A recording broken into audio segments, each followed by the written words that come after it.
Special correspondent James Brown, host of the NFL Today on CBS Sports, joins us now. JB, good morning.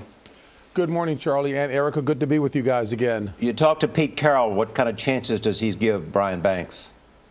You know, Charlie, and before saying that, I'm so thankful that there are some coaches out there that have, if you will, a heart to recognize that the young man at least deserves a second shot. Pete Carroll said he was very realistic in his expectations. They weren't expecting this guy because he's not been in an NFL team monitor training program to be in the kind of shape to go through a long workout. But all the metrics are there. 6'2", 240, runs very well coordinated, bright, can absorb a lot of information. So the raw ingredients are there, Charlie. What's the time factor for this? You know what? It's going to be an uphill battle for him. He has been invited, as you heard in a piece, to the Seahawks minicamp next week. But again, it's probably going to be over the course of all of the offseason. And indeed, if he's fortunate to make a team, it will be an entire season to try to get back up to speed. I recall Michael Vick, when he came out of jail, thinking that he was ready because of the workout program he was doing there. Believe me, it is radically different, Charlie. So, but realistically, JB, what do you think his chances are here?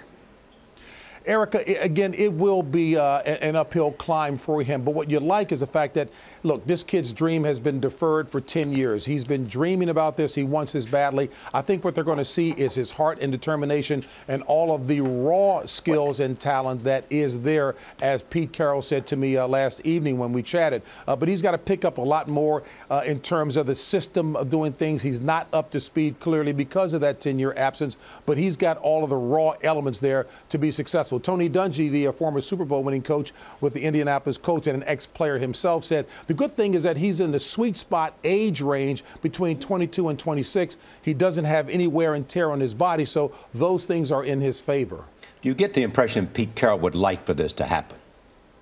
And you know what an ending to the story would be if it does happen, because as we all know by now, Pete Carroll was the one who recruited him when Carroll was at USC, and they were very interested in the young man. So it's really nice to see that he's the first to the table to give him a shot. Brian Banks has a decision to make now. Minicamp is next week. There are other teams interested in him. You heard San Diego will try him out today, but he may not get a chance to go to those other teams because he's got to make a decision. Does he take the invitation to go to Seattle's minicamp next week? JB, I want to get some more on this from you.